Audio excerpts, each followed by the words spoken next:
¿Qué tal? Muy buenos días. Pues vamos a continuar con esta semana de la ciencia de Castilla y León. En este caso, bueno, vamos a realizar la exposición que, como veis, lleva por título Comportamiento de burbuja de Bitcoin y planteamos la pregunta de si se parece a otras burbujas financieras del pasado. Los autores de este estudio que presentamos y divulgamos en el día de hoy, porque ya se sabe que todo lo que se hace, se investiga, pues luego también hay que divulgarlo para que llegue y se conozca en la sociedad, pues son los que aparecen referenciados aquí abajo, el doctor David Sanz, el doctor Miguel Echarte, el doctor Javier Jorge y un servidor, el doctor Sergio Náñez. Esta investigación la hemos llevado a cabo conjuntamente entre los dos grupos de investigación que aparecen referenciados abajo en la esquina, el grupo de X por un lado y por otro lado el grupo de investigación Luis de Molina, que ambos bueno, pues pertenecen a la Universidad Católica de Ávila dentro del área de ciencias sociales y jurídicas. Lo primero de todo, pues agradecer a la organización, a toda la unidad de cultura científica y en especial bueno, quien está liderando todo esto, que son Aida Velasco y Beatriz, pues toda la organización que han llevado a cabo y también a estos compañeros de postproducción que siempre nos echan un cable. Bueno, ya sin más dilación, y para ir un poco al grano, pues como sabemos hoy en día por las noticias estamos viendo cómo bueno, pues este activo digital llamado Bitcoin está alcanzando uno de sus máximos históricos, si no el máximo, alcanzado ya en el día de ayer y se ha ido superando poco a poco. Y todo eso ha arrastrado pues a todo el mercado de las divisas digitales también a que hayan ido creciendo bastante. Por lo tanto, creemos o consideramos que, bueno, a pesar de todas las críticas que recibe, por decirse que es un elemento especulativo, que no tiene valor intrínseco, etcétera, que merece la pena estudiarlo porque es un fenómeno, bueno, pues que está encarnado dentro de la realidad y para eso se destinan y se dedican las ciencias sociales para estudiar los fenómenos que afectan a la sociedad de los ciudadanos y en este caso pues con su directa relación que tiene con la economía. Como decimos, hoy en día, y lo podemos ver aquí, ayer saltaba bueno, la noticia, como veis arriba a la derecha, están recogidos todos los elementos que cotizan en el mercado. Aquí hay de todo, todos los activos que cotizan en el mercado, como veis, metales preciosos, compañías, acciones, también aquí las criptomonedas. Y como veis, si seleccionamos todo en la página web de investing.com, que luego la mencionaremos, es donde hemos extraído mucha información, pues como vemos, el Bitcoin actualmente se sitúa en el puesto número 8 en cuanto a valoración de mercado. Y ayer saltaba la noticia porque fijaos, justamente ayer sobrepasó a la capitalización de mercado de la plata. Es decir, actualmente la cotización del precio unitario de Bitcoin por el número de Bitcoin que hay en circulación arroja esto, veis aquí, esta capitalización de mercado. Y ha superado, como veis, al valor de toda la plata que se ha minado y se ha extraído y que está actualmente en circulación en todo el mundo, amenazando a empresas como la que veis de Aramco, que es la mayor petrolera del mundo por capitalización de mercado, y habiendo superado ampliamente, además, como veis aquí, algunas compañías pues que probablemente os suenan a muchos de vosotros porque utilizáis en vuestro día a día, Meta, ¿vale? Que es la propietaria de Facebook y de otras muchas compañías. Fijaos, ya lo ha superado también en capitalización de mercado. Por lo tanto, creemos que es un fenómeno que merece el interés de estudio, que merece, bueno, pues por parte de los investigadores prestarle atención para descubrir cómo funciona y en nuestro caso veremos luego las soluciones también que planteamos. También ayer se batió otro récord dentro de lo que es el ecosistema Bitcoin, y es que ayer, como veis, bueno, pues abrió en un precio de unos 80.500 dólares aproximadamente, el precio unitario de cada Bitcoin, y cerró en los 88.700, ¿vale? Es decir, un crecimiento, bueno, pues bastante grande, pero lo que se movía, lo que se evaluaba dentro de este ranking, como veis aquí, fue que los movimientos diarios de compra y de venta intradía en ese día fueron de 8.343 millones de dólares, ¿vale? Por lo tanto, fue el día, desde que hay registros al menos recientes, en el que más movimientos de compra y de venta se produjeron, ¿vale? Hoy estamos a día 12, todavía no ha cerrado el día, no podemos saber qué es lo que va a pasar hoy, pero como veis, bueno, los datos están actualizados a día de ayer y bueno, el movimiento diario fueron 8.000 millones, 8.300 millones de dólares, que es bastante. Bien, por lo tanto, el objetivo que nosotros nos hemos planteado, dado que los autores no pensamos, y esto lo queremos dejar claro, que Bitcoin sea una burbuja en sí, sino que sí que es cierto que en algunos momentos de su reciente historia, bueno, pues se ha comportado como una burbuja, con unas subidas muy grandes y posteriormente caídas también muy elevadas hasta volver a un precio base desde el que posteriormente otra vez pues ha vuelto a crecer en algunos casos o se ha mantenido estable durante algunos periodos de tiempo. Por lo tanto, el primer objetivo que lanzamos aquí es analizar las similitudes que hay entre el comportamiento de Bitcoin en los momentos en los que se ha comportado como una burbuja, en los que ha habido crecimientos exponenciales, con otra serie de burbujas históricas que hemos previamente seleccionado, también analizado y estudiado. ¿Cuál es el objetivo después de realizar ese análisis que hemos realizado? Pues bueno, el objetivo es evaluar y ver si las medidas que se adoptaron en otros momentos para intentar contener y que no se repitieran esas burbujas que afectan a los ciudadanos, pues servirían para mitigar los riesgos en Bitcoin. ¿Vale? Si eso que se ha hecho en el pasado sirve o no sirve, y qué se podría hacer o qué no se podría hacer. ¿Vale? Por lo tanto, esas serían las dos hipótesis del estudio. En primer lugar, ver a qué burbuja se parece más y en función de ese grado de parentesco, por así decirlo, ver las medidas que adoptaron en el pasado si serían replicables para este tipo de activo o si no lo serían. ¿Vale? Bueno, esos serían los objetivos que nos hemos planteado en el estudio a modo de hipótesis.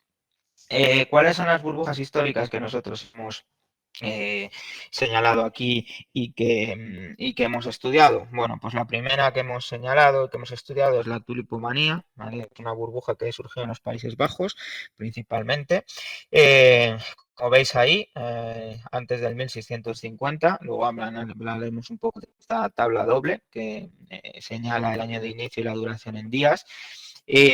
Básicamente la burbuja se produjo porque, bueno, pues las personas se dedicaban a comprar bulbos de los tulipanes, una planta que podemos encontrar en los jardines de muchas personas, y como podéis comprender, cuanto más raro era el bulbo, el tulipán al que daba lugar, pues más valor tenía.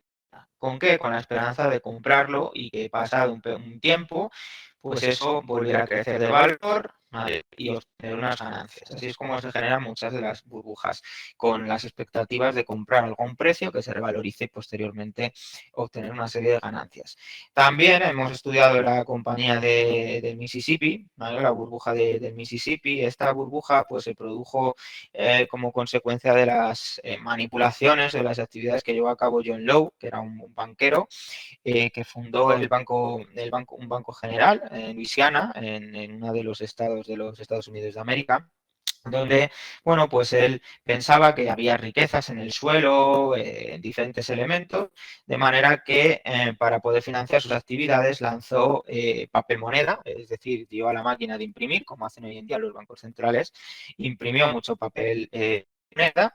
Bien, y además este señor tenía el monopolio del comercio en ese estado de los Estados Unidos, en Luisiana. Entonces, bueno, pues esas promesas de riqueza, de que ese papel moneda que se había comprado a un precio se iba a revalorizar, hizo que entraran muchos inversores y en el año 1720 eso explota cuando, pues bueno, al crecer realmente un poco el precio de ese papel moneda, bastante en muchos casos, eh, muchos de los inversores empezaron a venderlo de forma alocada para convertir en moneda ese papel moneda, lo que conocemos hoy como billetes, y eso, pues como podéis imaginar, toda esa avalancha de bienes a la venta provocó una caída enorme en el precio. Más burbujas que hemos analizado por aquí, pues bueno, también Compañía de Mares del Sur se parece mucho a la que acabo de comentar, y otras dos que probablemente son más contemporáneas y que hemos estudiado todos en los libros de historia, son el crack del 1929 y burbuja de las .com, esta ya más cercana. El crack de 1929, pues como sabéis, se inició en el 1929, cuando empiezan a crecer bastante las acciones, realmente un poquito antes del 1929, y el llamado Jueves Negro, que fue el 24 de octubre del 1929, pues se produce el crack, es decir, empiezan a caer el precio de las acciones que cotizaban en la bolsa de Nueva York enormemente.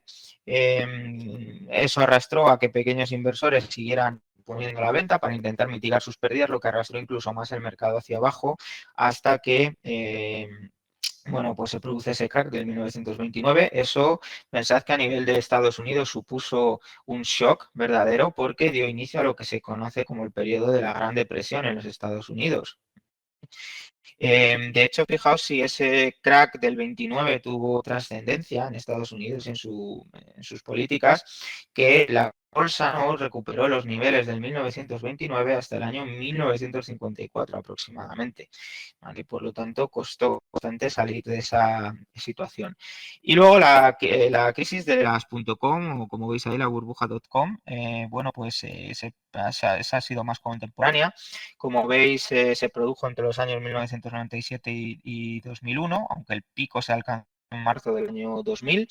Y esto, bueno, pues fue provocado por esas expectativas de que las empresas tecnológicas, Internet y demás, bueno, pues iban a traer grandes negocios. Y además sí que es cierto que hubo muchas empresas tecnológicas que conocemos hoy en día que se fundaron en esa época y siguen teniendo un elevado valor, pero también muchas empresas se fundaron sobre ideas que eran puro humo, que no tenían ningún valor justo detrás. De hecho, en esta burbuja se observaron unos crecimientos de en torno al 400% y luego a partir de marzo del año 2000 hubo caídas bruscas y muy rápidas de hasta el 78% en un mes. De hecho, para que os hagáis una idea, pues algunas compañías como Cisco, que probablemente os sonará, que es proveedor de servicios mundiales de IT, durante esa época su valor de las acciones cayó un 86%. Bien, aquí en España seguramente os sonará el caso de Terra, que era otra de las empresas que nació el calor de la burbuja de los .com y que bueno, pues posteriormente desapareció de una forma muy abrupta. En esta gráfica que veis aquí, pues simplemente planteamos un resumen, la tabla completa que tenemos en nuestro estudio, lo vemos un segundo aquí, en el que de forma inicial, pues como veis, tomamos una serie de métricas para empezar la comparativa de las distintas burbujas, tomando, bueno, pues o clasificando la lista de las burbujas o del comportamiento de burbuja, el tipo de activo que es, si es criptomoneda, si son acciones, si son bienes de consumo, en el caso de los tulipanes. Luego también tenemos por aquí el índice de medida que tomamos, que en la mayoría de los casos son dólares americanos, el periodo de tiempo que consideramos para el estudio, el momento en el que se alcanza el máximo, ¿vale? Días que se necesitaron para alcanzar el máximo, desde que empieza a crecer la cotización del bien o del producto, en donde se alcanza el máximo, ¿vale? Días que se tomaron desde el mínimo para alcanzar el máximo, porcentaje de crecimiento desde el mínimo desde el máximo y luego la última cotización antes de que el bien desapareciera o antes de que se terminara lo que se conoce con el periodo de burbuja, así como la caída desde el máximo. ¿Vale? La mayoría de los datos lo hemos extraído de la plataforma de trading investing.com, salvo en algunos casos, bueno, pues del Dow Jones, el Nasdaq y otras que han tenido que ser reconstruidas por algunos autores como veis aquí recogido. En esta tabla que tenemos aquí simplemente lo que hacemos es comparar una de las métricas para que os hagáis una idea de la comparativa que hemos realizado y la complejidad que tenía el estudio de la duración de días y abajo en el eje X, bueno, pues como veis el año de inicio donde se sitúan para ver cómo a lo largo de la historia, ¿vale? Ha habido muchas burbujas, se han ido repitiendo de manera cíclica y bueno, pues han ido pasando a la duración de días, que van desde algunas, que fijaos aquí, casi 700 días, es decir, 2 años de burbuja, hacia otras como las de Bitcoin, que como veis, realmente superan los 300 días. De hecho, la mayoría de ellos están por debajo de los 200 de los 200 días. Más cuestiones relativas al comportamiento de burbuja de Bitcoin. Bueno, aquí como veis, con este eje, nosotros detectamos que Bitcoin hasta la fecha ha experimentado varias fases de burbuja.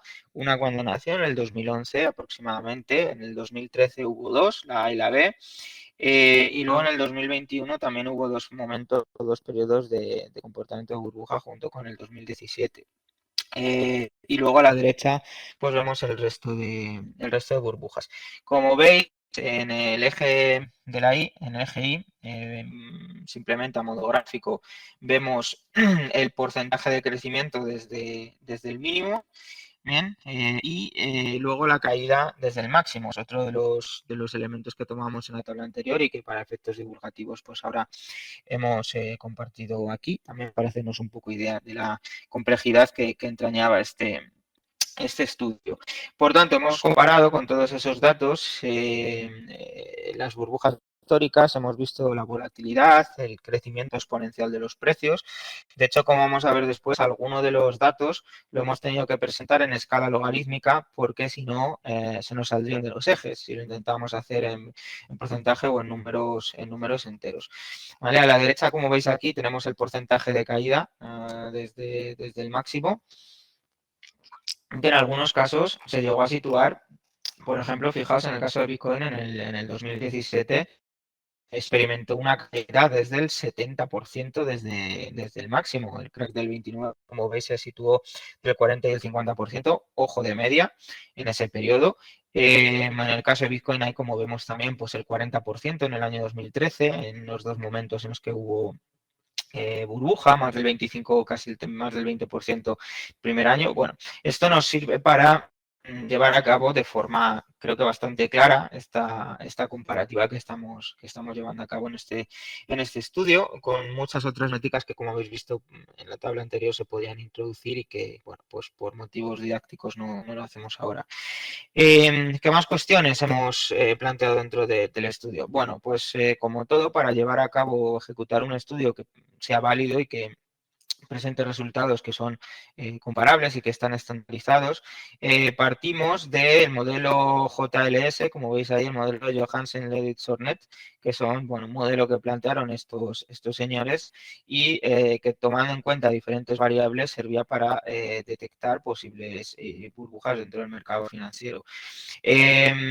Pues este método lo adaptamos y lo modificamos un poco. Además, nosotros lo hemos complementado con otros elementos también que sirven para analizar la existencia de posibles burbujas. Como veis, ahí utilizamos también la desviación estándar, la tasa de crecimiento anual compuesta, que es el CEGAR, también la técnica del índice burbuja y el Babel, el tamaño de la burbuja, que son, bueno, varias técnicas estadísticas que permiten, bueno, pues hacer una comparativa entre todas ellas. Todo eso luego lo complementamos con un análisis de correlación que nos permite identificar, bueno, pues las distintas similitudes que había entre las distintas burbujas históricas con todo ese elenco de datos que hemos comentado anteriormente. ¿Vale? Entonces, bueno, pues como veis aquí con estos cuatro métodos, con la desviación estándar, vemos los distintos crecimientos, también con el CEGAR, que es el crecimiento compuesto. Como veis, el CEGAR, al tener elementos a dar resultados tan elevados, lo hemos tenido que incluir en escala logarítmica para que pudiera entrar dentro de la gráfica, dentro de la comparativa. Y bueno, como veis, el que más crecimiento tuvo, o el crecimiento más exponencial en el precio, fue el de los tulipanes. Fue, como veis, un crecimiento explosivo. El resto más o menos han tenido unos crecimientos, bueno, pues elevados, pero no tan explosivos. De hecho, el que menos lo tuvo, como veis ahí, fue en el crack del 29, los datos que proceden del Dow Jones, pero luego el resto más o menos pues se comparten. El crecimiento de la compañía Mississippi, con Bitcoin en el año 21 en A y B, o con el 2017 incluso, más o menos presentan unas tasas de crecimiento del CEGAR en escala logarítmica bastante similares. Luego, con la técnica del índice de burbuja, pues como veis, el que más destaca es el Bitcoin en el año 2011, el año de su creación. Y también, pues, luego el resto de los valores, salvo ese que podría ser un outlier que se escapa un poco, presentan unos valores de índice de burbuja, bueno, pues bastante similares. Quizás un poquito el de 2017 también se escapa en similitud y el resto más o menos son iguales. Y luego ocurre lo mismo con el tamaño de la burbuja medido en porcentaje. Aquí probablemente tenía que haber incluido también el cálculo en escala logarítmica para que hubiera sido un poco más ilustrativo, pero bueno, como vemos, vuelve a pasar lo mismo. Bitcoin en 2011 es el UTR claramente en el tamaño de burbuja porcentaje, pero luego el resto, bueno, pues mantienen unos resultados bastante similares en cuanto a lo que esta técnica se refiere. Por tanto, la novedad del estudio radica en utilizar ese método que hemos comentado anteriormente, complementado, derivado con estos 4 resultados que vemos por aquí, bueno, que nos permiten comparar esta cuestión. Luego, por otro lado, también, como no podíamos finalizar el estudio complementando los resultados con un análisis de correlación. Como veis aquí, al ser todos los datos numéricos, el análisis de correlación a través de Pearson era bastante sencillo de realizar.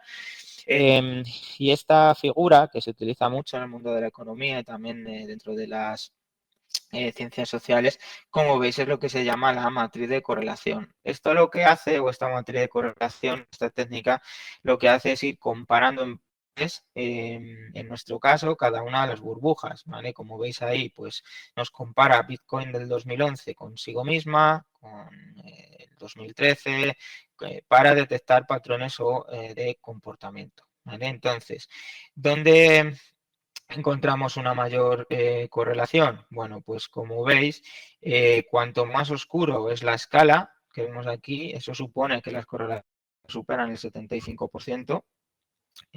Lo máximo que podría llegar a darse sería 1 o el 100%, es decir, que habría una identificación, una correlación plena.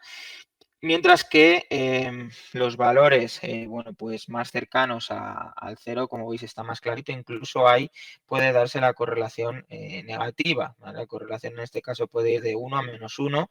En este caso, cuanto más marrones, que una correlación positiva o directa. Si fuera lo más clarito es que hay una correlación inversa, ¿vale? Bueno, ¿dónde encontramos las mayores relaciones entre de Bitcoin con otra serie de burbujas? Bueno, pues como veis, la mayor correlación lo podemos ver en horizontal o lo podemos ver en vertical. Vemos cómo la burbuja de Bitcoin presentaba las correlaciones más altas en el año 2021 con el comportamiento que tuvieron en la burbuja de la tulipmanía que hemos comentado antes y también con la compañía del Mississippi. ¿Vale? Luego veis aquí que la compañía de los mares del sur pues presenta una correlación muy alta con la de los tulipanes, pero bueno, el objetivo de nuestro estudio era centrarnos en la burbuja, o mejor dicho, en los comportamientos burbujísticos, no que Bitcoin en sí sea una burbuja, con otra serie de burbujas históricas, ¿vale? Por lo tanto, esto a priori los resultados que encontramos. Bitcoin 2021 es muy similar al comportamiento de burbuja del Mississippi y en 2017 también hay una correlación muy grande con el de tulipomanía. También en el 2021, pero nada que vuelva hacia atrás, encontrábamos con tulipomanía una correlación muy fuerte, ¿vale? Cuanto más oscuro es que una correlación directa entre ambas muy fuerte. Por lo tanto, bueno, Bitcoin en los momentos en los que se ha comportado como una burbuja, pues presenta también una alta volatilidad, que es algo que comparte con otra serie de burbujas que se han dado, bueno, pues a lo largo de la historia. Y comparte también una serie de características, como hemos visto con la tulipomanía y con la burbuja del Mississippi, lo que, bueno, pues viene un poco a reforzar la hipótesis de su comportamiento especulativo. Es cierto que es algo, bueno, pues que está vivo. La tulipomanía ya murió, aunque los bulbos de tulipán siguen estando presentes. El Nasdaq sigue operando a día de hoy. El Dow Jones sigue operando, la bolsa americana, después del crack del 29. Como no el Nasdaq, que es el índice bursátil americano que recoge las acciones de compañías tecnológicas, sigue operando también en el día de hoy. La compañía del Mississippi evidentemente ya no opera. Bueno, pues Bitcoin sigue vivo, sigue operando, cada día parece que está ganando más fuerza. No se puede decir que Bitcoin en sí sea una burbuja porque es un activo que tiene vida propia y que, bueno, pues tiene valor intrínseco, pero sí que podemos concluir o sí que podemos decir que en algunos momentos de su historia pues se ha comportado como lo han hecho otras burbujas del pasado. Bien, por lo tanto, en algunos momentos ha sido utilizado como un bien especulativo. Pero esto tampoco nos tiene que alarmar porque prácticamente hoy en día con cualquier tipo de activo se puede especular. De hecho, en los mercados se puede comprar o incluso se puede especular con cualquier elemento. Con el trigo, se puede especular con el petróleo, con cualquier bien, incluso fungible o no fungible, se puede especular. Con las acciones se puede especular también. ¿Vale? Por lo tanto, bueno, pues esto es algo que propiamente es inherente al comportamiento humano, el intentar invertir en elementos que puedan procurar una mayor riqueza. Respecto a las medidas de regulación que se han tomado, las medidas de regulación histórica que se tomaron en otras burbujas, pues en nuestro estudio encontramos que pueden no ser efectivas debido a esta naturaleza, bueno, pues digital y descentralizada que presenta el Bitcoin. Bien, ¿qué deberían de hacer los reguladores? Y ahora pasaremos a analizar esas posibles bueno, pues soluciones que se pueden adoptar. Bueno, pues ahora lo vamos a ver, pero probablemente se debería de intentar abordar este activo pues con enfoques mucho más modernos que tengan en cuenta esta naturaleza única de este activo digital, de cómo se comporta, de cómo está regulado. Pensad que una característica que diferencia a este activo de otros muchos es que es una cantidad finita, ¿vale? Igual que el oro es algo finito, es decir, en el mundo no existe todo el oro que nosotros queramos, sino que eso viene dado por la naturaleza, por la formación de procesos de millones de años, y lo que le convierte en algo raro y por lo tanto valioso. En este caso, en este activo digital ocurre exactamente lo mismo. Van a existir como máximo en el futuro 21 millones de unidades de Bitcoin en circulación. Eh, y a partir de ahí, bueno, pues ya no seguirá creándose más. Cuando algo es finito, cuando algo no se puede manipular, cuando algo no se puede alterar, ¿vale? Nosotros tampoco podemos fabricar oro o inventárnoslo, sino que hay lo que hay. Bueno, pues eso tiende bueno, a ser valioso y a mantener el valor con el paso del tiempo. Por lo tanto, es una naturaleza un poco peculiar, eso sí es cierto, pero se deberían buscar, bueno, enfoques más modernos. Y luego, por otro lado, al final quien compra o quien invierte en este tipo de activos, pues son dos perfiles muy distintos. Uno son personas que entienden a la perfección cómo el mercado y por tanto el riesgo que esto tiene, que puede subir, pero que también bueno, pues puede bajar y que puede traer consigo una serie de pérdidas. Pero por otro lado hay un perfil de inversor en este tipo de monedas que no tiene ni idea de cómo funciona, de cómo opera o qué es Bitcoin, sino que simplemente se deja arrastrar por la masa, por otros amigos, conocidos, etcétera, que están invirtiendo, que dicen que están ganando dinero y ellos también invierten. Precisamente este tipo de personas probablemente son los más irresponsables y luego comentaré algo relativo a la educación financiera, pero posiblemente este tipo de personas son los que necesitan una posible mayor protección como inversores. La pregunta que habría que hacerse es si esa persona realmente está capacitada para ser inversor. Pensad que hoy en día para poder invertir en bolsa o en muchos productos financieros, las entidades bancarias, para evitar errores del pasado, tienen que hacer unos test de idoneidad a los inversores. ¿Vale? Como este mercado está descentralizado y está regulado en muchos casos, pues bueno, ahí puede comprar y vender cualquier persona que tenga dinero y ganas para hacerlo. Por lo tanto, yo ahí lanzo esa cuestión. Soluciones que nosotros planteábamos en el estudio y si son efectivas o no son efectivas. Por eso, bueno, pues como veis ahí lo lanzo en modo de pregunta. Bueno, la primera posibilidad, y esto está recogido en numerosos estudios, sería una propuesta de regulación gubernamental, es decir, si los gobiernos o en su defecto entes supranacionales como la Unión Europea, eh, los Estados Unidos, etcétera, deberán reforzar o no una mayor, perdonad que se ha quitado, una mayor regulación o si deberían incluir una mayor regulación. Bien, pues bueno, actualmente a nivel europeo ya sabéis que está en vigor el reglamento MiCA, Marketing in Crypto Assets, que es un marco regulatorio que afecta a toda la Unión Europea, en la que, bueno, pues se establecen las categorías de activos digitales, qué reglamentación tienen que cumplir los exchanges, que son los sitios donde en muchos casos se intercambian y se compran y se venden estas monedas digitales. Por lo tanto, regulación en sí básica ya existe, ¿vale? ¿Qué resultado positivo podría traer el establecimiento de regulación o de más regulación gubernamental? Bueno, quizás podría traer una mayor estabilidad, ¿vale? Podría traer una mayor estabilidad. También se puede prevenir, como está ocurriendo ya en muchos casos, a través de la normativa vigente, el que se utilicen este tipo de activos para el lavado de dinero o actividades delictivas. ¿Vale? Esto se consigue a través de lo que se llama el KIC, el Know Your Customer, que bueno, básicamente lo que implica es que cuando te registras para comprar o vender este tipo de activos tienes que dar tus datos reales, tu DNI, etcétera, etcétera.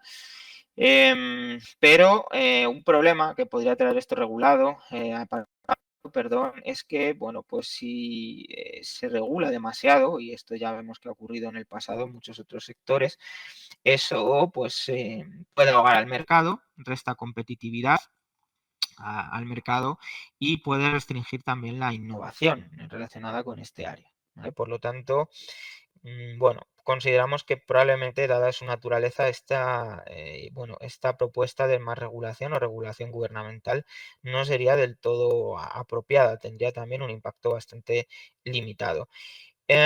La segunda, que se relaciona un poco con lo que os he comentado ya antes, es promover la educación financiera.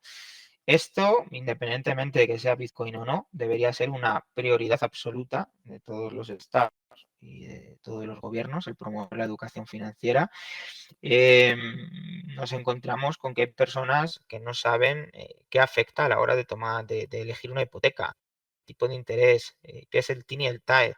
Es decir, son cuestiones básicas y fundamentales para la vida que no se explica. ¿Bien? No se explica y porque cada vez se está apostando menos por la economía y por las finanzas en los estudios base, en los estudios de bachillerato, en los estudios de ciencias sociales, incluso en las propias facultades.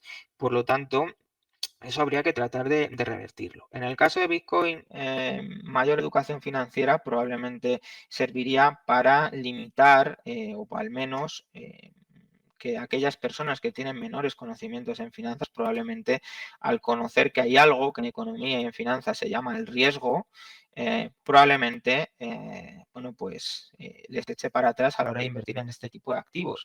¿Vale? Cuando explicamos las clases de microeconomía, pues sabemos que hay personas que son aversas al riesgo, es decir, que huyen de todo lo que tiene que ver con el riesgo, que son neutras, y otras que son amantes del riesgo. ¿Vale? Normalmente ese perfil de amante del riesgo irá aparejado con personas con bajos conocimientos en finanzas. Por lo tanto, no estaría mal como medida probablemente incrementar esa educación financiera, incluyendo estos activos digitales. La tercera medida, y probablemente la que nosotros consideramos que puede ser la más acertada, es potenciar el mercado de derivados. ¿Vale? El mercado de derivados está relacionado con los futuros, con las opciones sobre acciones, etcétera. Y esto, bueno, pues puede ayudar un poco a que las personas que están expuestas a este tipo de activos digitales, pues no asuman tanta volatilidad, ¿vale? Por ejemplo, en Estados Unidos con éxito ya se ha autorizado el lanzamiento de los ETFs, ¿vale? Los ETFs vinculados a Bitcoin. Los ETFs, para aquel que no esté familiarizado con el mundo de las finanzas, son bueno, pues fondos que cotizan en bolsa y que están vinculados a algo, ¿vale? En este caso estarían vinculados al precio de Bitcoin. Por lo tanto, aquí puede ser una buena puerta de entrada para inversores que no les gusta el riesgo, que no tienen un elevado conocimiento financiero, porque el inversor se expone al valor, pero no poseería en sí la moneda digital, sino que lo que posee es una parte de las acciones de ese ETF, una parte de ese ETF, y por lo tanto, bueno, pues no asume un riesgo tan directo, ¿vale? No asume una exposición tan directa. Y luego, pues como no podía ser de otra manera, el rey de los reyes hoy en día, la inteligencia artificial, ¿vale? Planteamos también si en muchos casos, pues la inteligencia artificial puede ayudar y puede servir para, bueno, pues para mitigar los problemas derivados de esa inversión, en muchos casos alocada o sin mucho estudio por detrás de esta moneda digital. Es decir, lo que planteamos aquí es si se podría adoptar la inteligencia artificial para intentar, bueno, pues monitorear patrones de comportamiento de burbuja y avisar antes de que sus precios se inflen mucho, que esté superando probablemente un precio que se tome como lineal o como base. Pero esto puede ser interesante. El problema que hay aquí es, por un lado, de la calidad de los datos, ¿vale? Una fuente de datos que sea efectiva, porque pensad que Bitcoin cotiza, pero como es un mercado descentralizado, nosotros entramos en el exchange A y se puede ofrecer a un precio en función de las tarifas que nos cobran. Entramos en otro y se cotiza a otro precio. Es decir, no pasa, por ejemplo, como el mercado de valores, en el que si yo voy a la Bolsa de Madrid y quiero comprar unas acciones de Repsol, las acciones de Repsol tienen un precio único en el mercado en el que cotizan, que es en el de la Bolsa de Madrid, por ejemplo, y yo sé cuánto cuesta. Aquí no pasa eso, al estar descentralizado, en cada casa de cambio lo podemos comprar a un precio distinto, por lo tanto el problema estaría en la calidad de los datos. ¿Cuáles son los datos 100% reales? ¿Vale? Y luego también del tipo de algoritmo que se utilice para su detección. ¿Vale?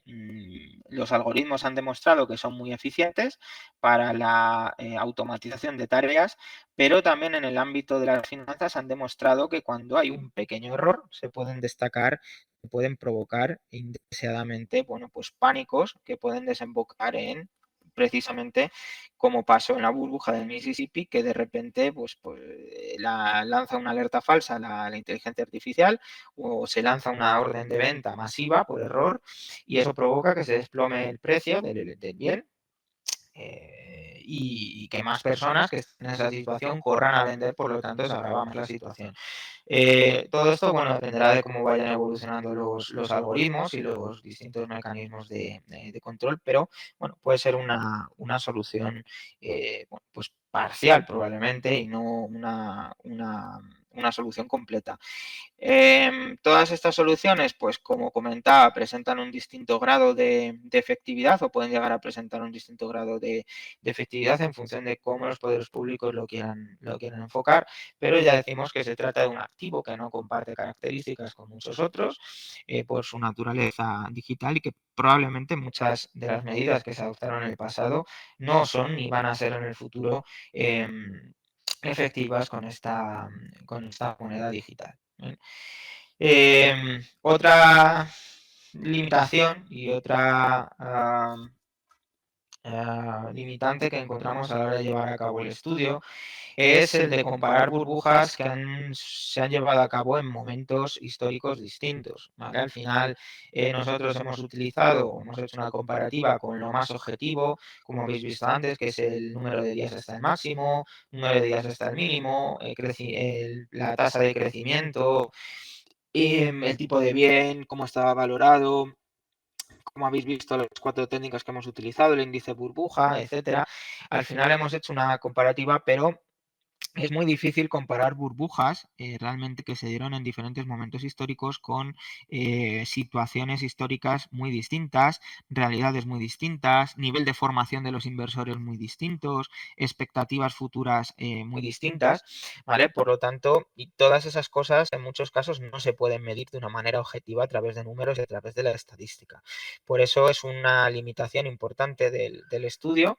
Y luego también destacamos la necesidad de, bueno, pues esto al final en el estudio hemos sentado una base, pero es importante que se siga esta línea de investigación, sobre todo al tratarse de este activo, bueno, pues digital que está vivo, que sigue moviéndose, que sigue evolucionando, bien, por lo tanto que se complementen con otros estudios para, bueno, pues quizás fortalecer, si es que eso es necesario, el marco regulatorio de los activos digitales o por contra, bueno, pues realizar otra serie de acciones como hemos comentado anteriormente, como bueno, pues promocionar la educación financiera, promocionar o hacer más hincapié en el mercado de los derivados a través de los ETF, el uso de la inteligencia artificial, como ya comentábamos anteriormente. Por mi parte nada más, simplemente os dejo aquí abajo el enlace al estudio que publicamos en este año, en junio de este año, en la revista HSS Coms del grupo Springer Nature, os lo queréis consultar, ¿vale? Y nada más, por mi parte, pues daros las gracias a todos los que habéis estado conectados, habéis seguido esta sesión. Quedo a vuestra disposición por si queréis plantear alguna duda, alguna pregunta. Y si no, pues con puntualidad suiza, pues ponemos fin a esta sesión y damos paso a la siguiente.